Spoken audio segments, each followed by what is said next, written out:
Hello, हाय, welcome, नमस्ते। मेरा नाम ऋतिक और आज हम फिर से बात करने वाले हैं एक और इंटरेस्टिंग कंसेप्ट के ऊपर। तो ये वीडियो उन बच्चों के लिए मोस्ट इंपोर्टेंट होने वाली है जिनके पास सेमेस्टर 4 में सब्जेक्ट है इंटरमीडिएट मैक्रो इकोनॉमिक्स फर्स्ट। तो चलो फिर शुरू करते हैं लेसन नंबर 6 की एक और इंपॉर्टेंट कंसेप्ट जहां पे हम बात करेंगे दूसरी थ्योरीज के ऊपर। आई बात समझ में? और भाई इस कंप्लीट सीरीज के नोट्स बन चुके हैं। जिन बच्चों को नोट्स परचेज करने हैं इस नंबर पे जाए 9667836336 यहां जाके वो नोट्स ले सकता है। अब आते हैं आज के कंसेप्ट के ऊपर जहां पे हम बात करने वाले हैं थ्योरीज ऑफ कंजप्शन एक्सपेंडिचर के एक और इंपॉर्टेंट थ्योरी को क्या बोलते हैं? Permanent income hypothesis. यानी कि परमानेंट इनकम, देखो इनकम दो तरह की होती है अगर मैं इस बेसिक पे बात करूं तो, कि फ्लक्चुएशंस के हिसाब से। एक होती है परमानेंट इनकम, एक होती है टेम्पररी इनकम। परमानेंट इनकम का मतलब क्या है कि जो ऑलमोस्ट इनकम क्या रहे, फिक्स रहे, यानी कि जिसमें बहुत रैपिडली चेंजेस ना आए। फॉर एग्जांपल अगर कोई गवर्नमेंट सेक्टर में एम्प्लॉयड है तो उसकी सैलरी ऑलमोस्ट फिक्स रहती है, ठीक है, इंक्रीमेंट होते रहते हैं पर ऑलमोस्ट सैलरी फिक्स रहती है कि उसमें बहुत जल्दी चेंजेस नहीं आते।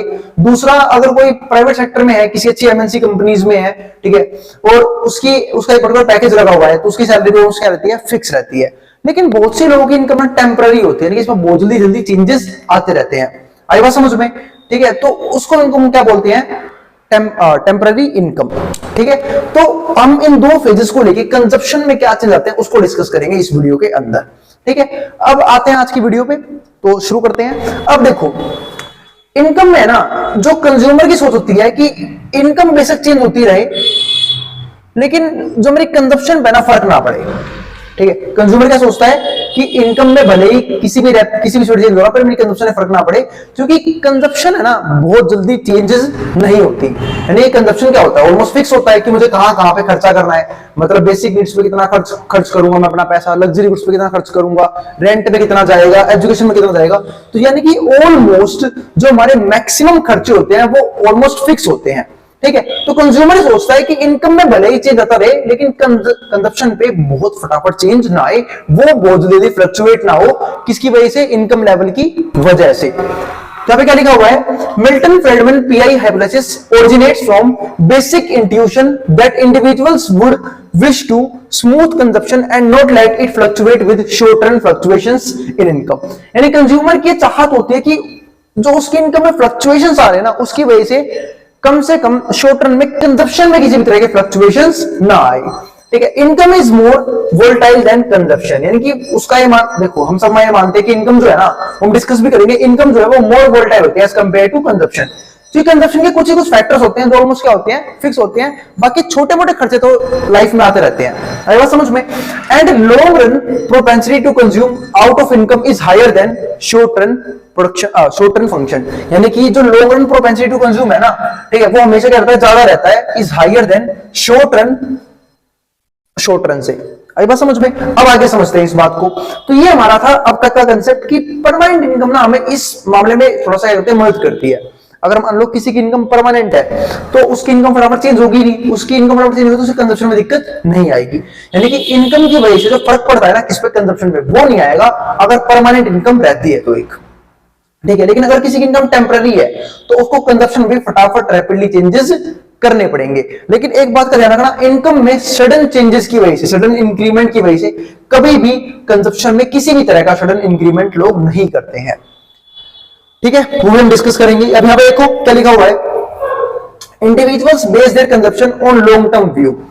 जब भी कोई इंडिविजुअल है ना वो अपना कंजप्शन बनाता है तो किस पॉइंट ऑफ व्यू से बनाता है? Long term point of view से, long term view of an increase measure, perhaps a notion of lifetime wealth that is stretched over a long horizon। लेकिन जो वेल्थ है उसमें काफी टाइम लगता है क्रिएट होने में।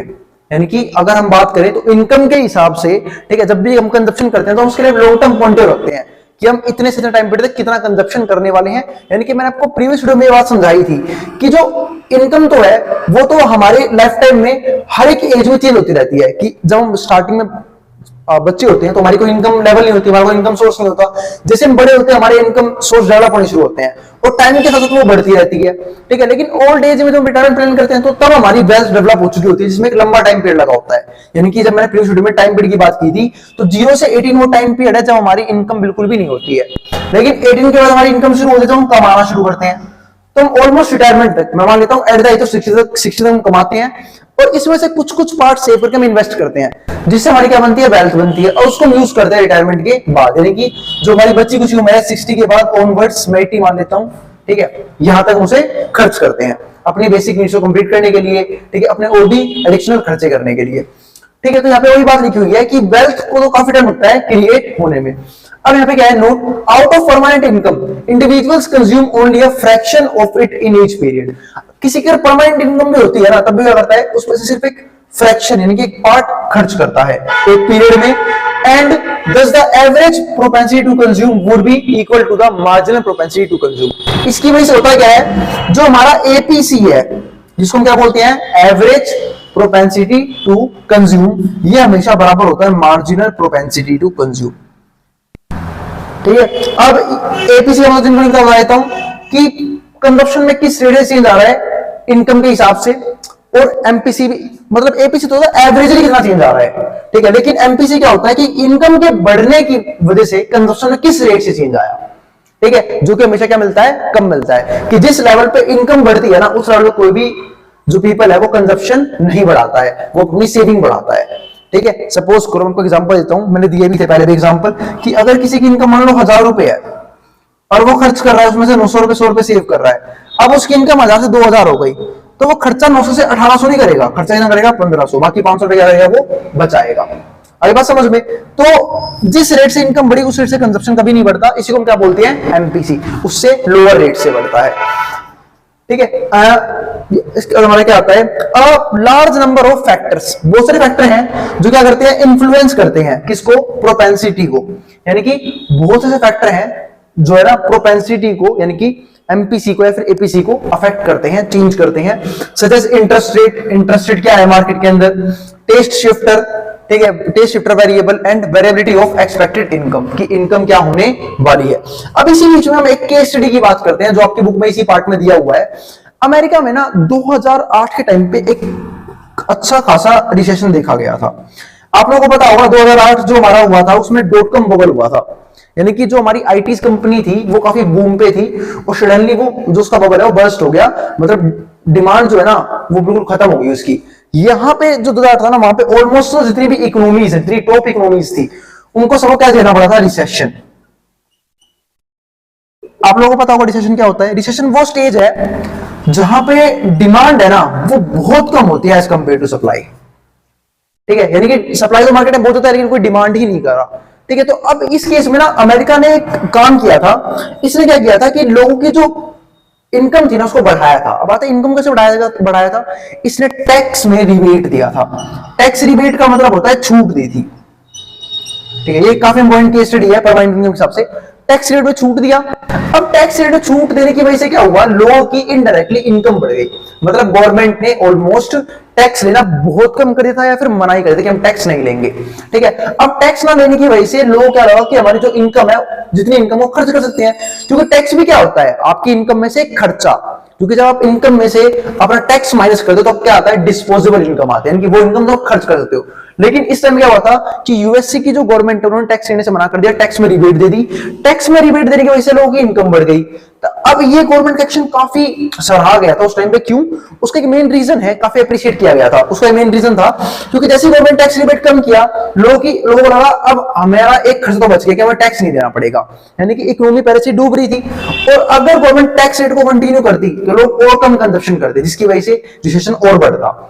लेकिन गवर्नमेंट ने टैक्स रिबेट दिया जिसकी वजह से क्या हुआ, लोगों को लगा कि अब उनकी इनकम बढ़ चुकी है, उन्हें टैक्स नहीं देना पड़ रहा, उन्होंने गुड्स कंज्यूम करने शुरू कर दिए, ड्यूरेबल गुड्स, ठीक है, सेमी ड्यूरेबल गुड्स, यानी कि बहुत सी तरह की गुड्स और बहुत सी तरह की सर्विसेज कंज्यूम करनी शुरू कर दी, क्योंकि अब उनके पास पैसा ज्यादा हो गया था। आई बात समझ में, जिसकी वजह से क्या हुआ, मार्केट में डिमांड बढ़नी शुरू हुई। रिसेशन आता ही क्यों है, क्योंकि डिमांड कम हो जाती है। डिमांड कम करने की वजह से उसे हेल्प मिला गवर्नमेंट को, क्या कि रिसेशन कम हो चुका है अब, है ना, क्योंकि डिमांड जब बढ़ेगी तो रिसेशन पे कंट्रोल आएगा, इसका मतलब इकोनॉमी वापस बूस्ट अप करने लगी गवर्नमेंट के इस स्टेप के बाद, क्योंकि इस स्टेप से गवर्नमेंट ने एक तरह से उनकी परमानेंट इनकम बढ़ा दी थी। तो अब आगे देखते हैं इस पॉइंट को। अब आता है कि हमने तो पढ़ लिया कि भाई ये परमानेंट इनकम हाइपोथेसिस है क्या, अब समझते हैं असम्पशंस क्या हैं इसके, ठीक है, यानी क्या क्या मान के चलते हैं, इसको लगाने से पहले वो समझते हैं, ठीक है। तो ये जो कोवेरिएंस है ना, ठीक है, YPI और YTI, ये P का मतलब है परमानेंट, T का मतलब है, ठीक है, ट्रांजिस्टरी या फिर आप बोल सकते हो टेम्पररी, ठीक है। तो there is no correlation between permanent income, यहां पे कोरिलेशन नहीं था परमानेंट इनकम के बीच में और ट्रांजिस्टरी इनकम के बीच में, इसलिए क्या लिखा हुआ है, covariance between these two variables equals to 0, ठीक है। The transitory components income is purely random, जो ट्रांजिस्टरी कंपोनेंट थे ना इनकम के, वो क्या थे, पूरे तरीके से अलग थे, बिल्कुल रैंडम थे। Average value of transitory income is 0, और जो एवरेज वैल्यू थी किसकी, ट्रांजिस्टरी इनकम की, क्या थी, 0 थी। फिर बोल रहा हूं ट्रांजिस्टरी इनकम का मतलब है टेम्पररी इनकम जो बहुत तेजी से फ्लक्चुएट होती है, वो क्या थी, 0 थी। एंड जिसको हम बोलते हैं Y T is equal to 0, ठीक है। Hence Y dash equal to Y P, average total income is equal to average permanent income. तो जो एवरेज टोटल इनकम थी ना, किसके बराबर थी, एवरेज परमानेंट इनकम के बराबर, ठीक है। और जो हमारा बी पार्ट है वो भी कुछ ऐसा ही है, ठीक है। सीपीआई बराबर है सीटीआई। अब एक होता है परमानेंट कंजप्शन, अब जिसकी इनकम परमानेंट है, जिसको पता है कि मेरी इनकम में फ्लक्चुएशन नहीं आते, काफी जल्दी चेंजेस नहीं आते, तो उसकी जो कंजप्शन है वो भी क्या होती है, परमानेंट होती है, कि मुझे यहां पे इतना पैसा खर्च करना ही है, ठीक है। लेकिन जिनकी इनकम टेम्पररी होती है, उस कंजप्शन में चेंजेस भी करने पड़ते हैं, है ना, क्योंकि उनकी इनकम फिक्स नहीं है। और जब इनकम फिक्स नहीं होगी, अगर मान लो इनकम किस टाइम पे कम आ गई, तो उन्हें अपने कंजप्शन को कट करने पड़ेंगे, और कभी ज्यादा आ गई तो कंजप्शन ज्यादा कर लेते हैं, ठीक है। तो यहाँ पे वही बात की गई है कि जो सीपीआई है और सीटीआई है, यहाँ पे सीपी का मतलब क्या है कि एक तरह से परमानेंट कंजप्शन, और यहाँ पे टेम्पररी कंजप्शन, ठीक है। वो इनके बीच में कोई रिलेशन नहीं होता है, 0 होता है, मतलब सेम टू सेम यही डेफिनेशन है, बस ध्यान रखना परमानेंट इनकम की जगह, मतलब जहां जहां इनकम बढ़ा पे कंजप्शन फिट कर देना। जैसे पे क्या होगा, there is no correlation between permanent consumption and transitory consumption, the transitory components consumption is purely random, और average value of transitory consumption is 0, and hence यहां पे हमारा आ जाएगा c dash c bar equals to c p, average total consumption equals to average permanent consumption. इस बात का ध्यान रखना बस, ठीक है। मतलब जहां जहां इनकम बढ़ेगा वहां पे कंजप्शन कर लेना, ठीक है। अब आता है हमारा सी पार्ट। सी पार्ट में क्या है कि यहां पे हमारा परमानेंट टेम्पररी कंजप्शन में और टेम्पररी इनकम में क्या रिलेशन होता है। एक सिंपल सी बात है, जब कंजप्शन टेम्पररी होगा तो उसका रिलेशन भी किससे होगा, टेम्पररी इनकम से। तो यहाँ पे क्या है, there is no correlation between transitory component of income and transitory component of consumption. अब बात है कि भैया यहाँ पे क्या लिखा हुआ है, नो कोरिलेशन, क्या मतलब कोई रिलेशन नहीं है ट्रांजिटरी कंपोनेंट ऑफ इनकम में और ट्रांजिटरी कंपोनेंट ऑफ कंजप्शन में। क्योंकि कई बार क्या होता है, जिनकी इनकम परमानेंट है ना, वो भी अपनी कंजप्शन में फ्लक्चुएशन से लेके आते रहते हैं टाइम के साथ, कभी किसी चीज की डिमांड कर दी, कभी किसी की डिमांड कर दी। क्योंकि जो डिमांड है ना, वो सिर्फ इनकम पे डिपेंड नहीं करता, उसके अदर फैक्टर्स भी हैं, टेस्ट भी है, सब्स्टिट्यूट्स भी है, बहुत सारे फैक्टर हैं जिसके ऊपर डिमांड डिपेंड करता है। आई बात समझ में। तो कई जिनकी इनकम परमानेंट है वो भी अपनी डिमांड रखते हैं, ट्रांजिस्टरी रखते हैं। इसलिए यहाँ पे क्या लिखा हुआ है, there is no correlation between transitory component of income and transitory component of consumption. इसके बाद क्या आता है, any sudden increase in income, इसलिए किसी भी तरह के इंक्रीज, किस चीज में increase, income increase, not be able to increase consumption immediately. तो कंजप्शन में किसी भी प्रकार का चेंज नहीं आता। जो मैंने वीडियो की स्टार्टिंग में बताया था कि अगर किसी की इनकम में रैपिडली फ्लक्चुएशंस आ रहे हैं तो वो नहीं चाहते क्योंकि कंजप्शन में भी रैपिडली फ्लक्चुएशंस आए। इसके बाद क्या आता है हमारा, इन क्रॉस सेक्शनल बजट, मतलब क्रॉस सेक्शनल बजट में क्या होता है वो समझते हैं। फर्स्ट में क्या है, in short run, short run में क्या होता है, MPC is less than APC, जो एमपीसी है वो लेस देन है किससे, एपीसी से। दूसरा in long run, long run में एमपीसी बराबर होता है एपीसी के, एपीसी रिमेन कांस्टेंट। और तीसरा इन लॉन्ग रन, जो हमारा कॉस्ट है ना, कॉस्ट बोल रहा हूं, जो कंजप्शन फंक्शन है वो डिपेंड करता है आपके इनकम पे, ठीक है। यानी कि जैसे जैसे इनकम बढ़ेगा, और हम सब जानते हैं, हमने अब तक काफी डिटेल में बात की हुई है क्या, कि इनकम में और कंजप्शन में क्या रिलेशन होता है, और हमेशा इनकम और कंजप्शन में पॉजिटिव रिलेशन पाया जाता है। अगर हमारे इनकम का लेवल बढ़ेगा तो कंजप्शन का लेवल भी बढ़ेगा, और इनकम की लेवल घटेगा तो कंजप्शन लेवल भी क्या हो जाएगा, कम हो जाएगा। तो इसलिए हम बोलते हैं कि इनकम और कंजप्शन में क्या पाया जाता है, पॉजिटिव रिलेशन। तो ये हमारा था छोटा सा टॉपिक, जहां पे हमने बात करी परमानेंट इनकम हाइपोथेसिस के ऊपर।